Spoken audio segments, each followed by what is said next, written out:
Yummy और spongy सी बनाना bread हमने कैसे बनाई, आइए बताते हैं। फ्रेंड्स, बनाना शुरू करते हैं ब्रेड। और उसके लिए 2 कप मैदा ले रही हूँ, आधा कप पानी लिया है।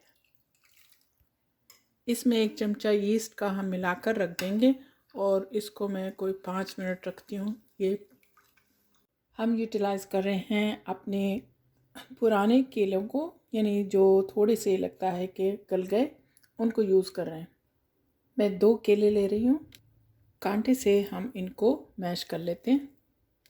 हम इस्तेमाल कर रहे हैं वो केले जो देखने में लगता है कि ख़राब हो रहे हैं, लेकिन वो सही होते हैं। बाहर से ज़रा काले हो गए तो हम उनको फेंक नहीं रहे, बल्कि हम उनकी ब्रेड बना रहे हैं। तो ब्रेड बनाने के लिए, और उसको मैंने रेस किया है 1 घंटा। उसमें हम मिला रहे हैं मैश किए हुए केले। 1 अंडा भी इसमें डाल देते हैं। 1 चमचा वनीला एसेंस का मिक्स कर लेते हैं।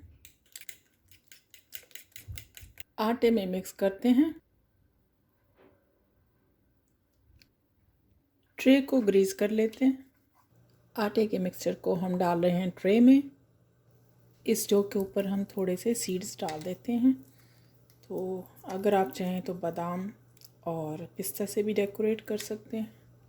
खाना बनाना कोई इतना साइंस का काम नहीं। इसको हम रखते हैं बेक करने के लिए ओवन में।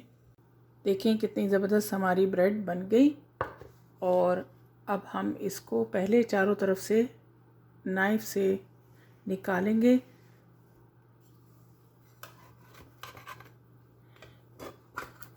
ताकि इसके किनारे अलग हो जाएं, और फिर हम काट के देखते हैं। 2 से 3 मिनट में वेट करती हूँ, थोड़ा कूल डाउन हो जाए, फिर काटते हैं। आप चाय के साथ खाएं, नाश्ते में, या फिर स्नैक के तौर पे खाएं।